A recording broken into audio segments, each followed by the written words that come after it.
Hindol, thank you so much for making the time in extremely busy times in your life, as they are always, to come and speak with me. No, I'm always happy to come and talk to you. How are you? I am doing excellent, and How's your stint in Bombay?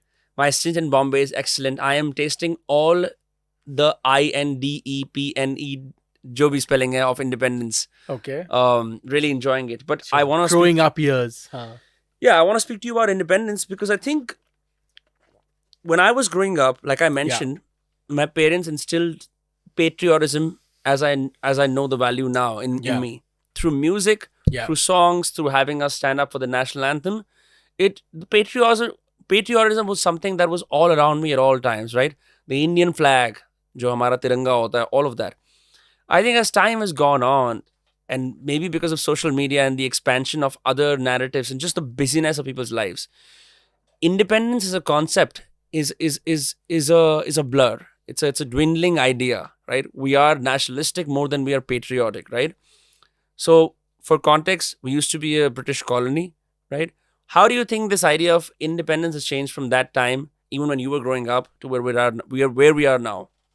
No, I think certainly in post-colonial nations, to begin with, there is a lot of enthusiasm, because there's been a long time that people have been under colonial yoke and so on and so forth, right?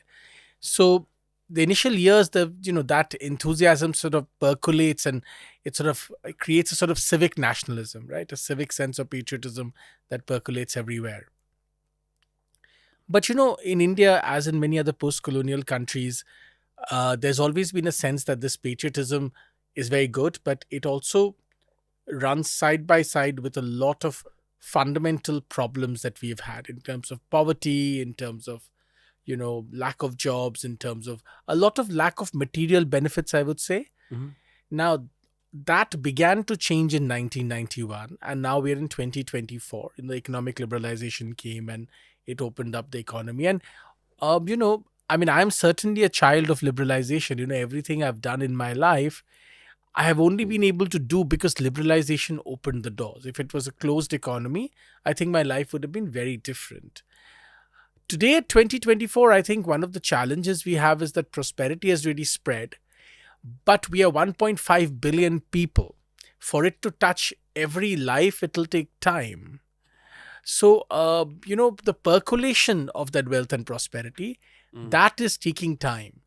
Though, of course, most people would say what their lives were 20 years, 30 years ago to today, there's been a sea change.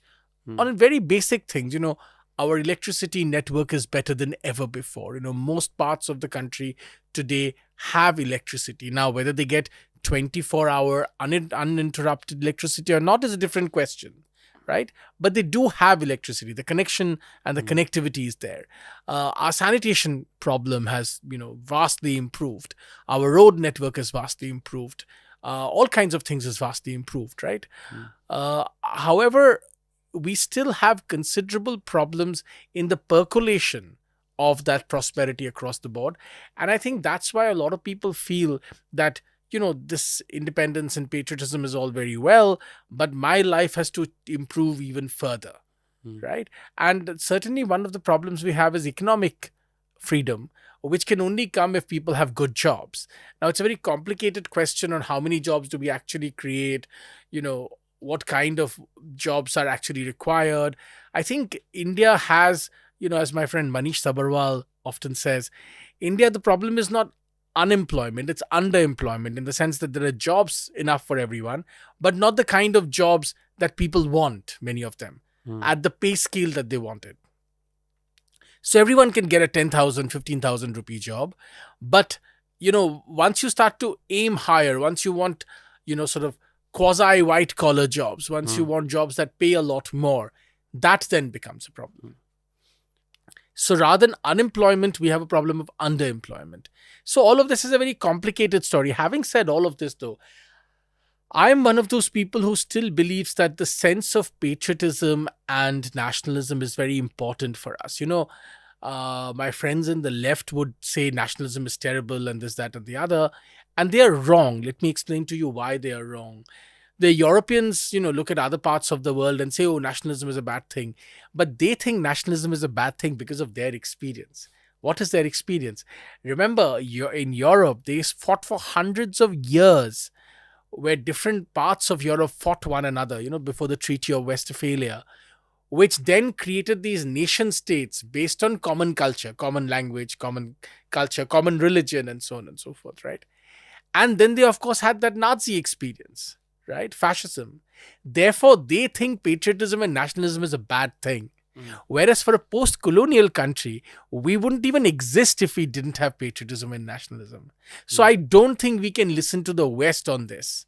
We have our own indigenous experience. And I still think nationalism and patriotism is very, very important for India, because we still have parts of India. When India became independent, Vinamra, one of the biggest questions was, will India survive intact geographically? Because already at the very act of independence, a large part of India had broken away. Pakistan, West Pakistan, East Pakistan, right? East Pakistan, of course, later became Bangladesh. But there was a lot of question mark of whether other parts of India would break away. And certainly in the south, there was separatist, tendencies based on language.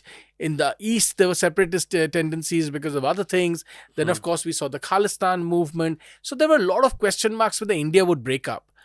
I actually think we still need about maybe 20 or 30 years more, where we come to about, say, $5,000 or $10,000 per capita, where our sovereignty questions would be sorted. Even today, look at the situation we're in. On the western border, Pakistan is, a defunct state. Correct. We have no idea what's going to happen to Pakistan. Bangladesh, which used to be stable, big question mark. The entire northeastern border, Myanmar, with the northeast of India, big question mark. Civil war is happening. Civil war is happening. The junta, as of yesterday, news is that they don't even control large parts of the country, maybe the north and so on and so forth, right? Then the China border, big question mark. So we have a lot of problems on sovereignty, and we must instill the values of patriotism in our country people, and people even younger than you and me, to ensure that they carry forward this idea that India is something worth defending. Bharat is worth defending. Bharat is worth loving. With all its imperfections, this is home, this is our motherland, and we must protect it. This is a very, very important idea. And this entire woke agenda in the West to say, oh, there are no borders, there's nothing.